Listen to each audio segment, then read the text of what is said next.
30 वर्ष की बहुत सी लड़कियां घर बैठी हैं क्योंकि उनके सपने हैसियत से बहुत ज्यादा हैं।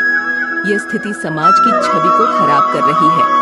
सबसे बड़ा मानव सुख सुखी वैवाहिक जीवन होता है। पैसा भी आवश्यक है, लेकिन कुछ हद तक। पैसों की वजह से अच्छे रिश्ते ठुकराना गलत है। पहली प्राथमिकता सुखी संसार और अच्छा घर परिवार होना चाहिए।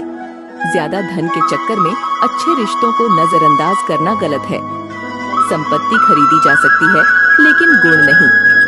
30 की उम्र के बाद विवाह नहीं होता, समझौता होता है और मेडिकल स्थिति से भी इसमें बहुत सी समस्याएं उत्पन्न होती हैं। आज इससे भी बुरी स्थिति कुंडली मिलान के कारण हो गई है। हम अच्छे लड़के और घर के होने के बावजूद कुंडली की वजह से रिश्ते छोड़ देते हैं। 36 में से 20 या फिर 36 के 36 गुण मिलने पर भी जीवन में तकलीफें हो रही हैं, क्योंकि हमने लड़के के गुण नहीं देखे। बेटी के रिश्ते के लिए लड़के में 24 कैरेट का सोना खरीदने जाते हैं और 4-5 साल व्यतीत हो जाते हैं। उच्च शिक्षा या जॉब के नाम पर भी समय व्यतीत कर देते हैं। लड़के देखने का अंदाज भी समय व्यतीत का अनोखा उदाहरण हो गया है।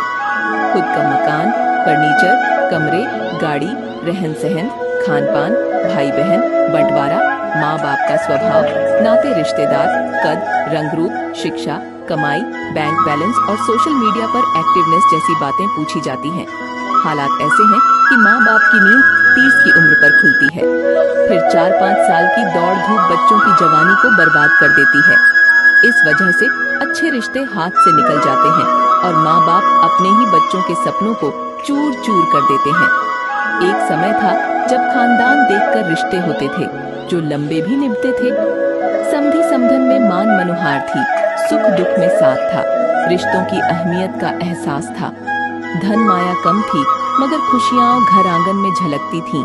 आज की स्थिति में माता पिता को जागरूक होना होगा और लड़कियों की शादी 22-24 साल की उम्र में करनी चाहिए और लड़के की 25-26 साल की उम्र में। घर, गाड़ी, बंगला से पहले व्यवहार तौलो। माँ बाप भी आर्थिक चकाचौंध में बह रहे हैं। पैसे की भागम भाग में रिश्ते नातेदार छूट रहे हैं, घर परिवार टूट रहे हैं, प्रेम और प्यार सूख रहा है।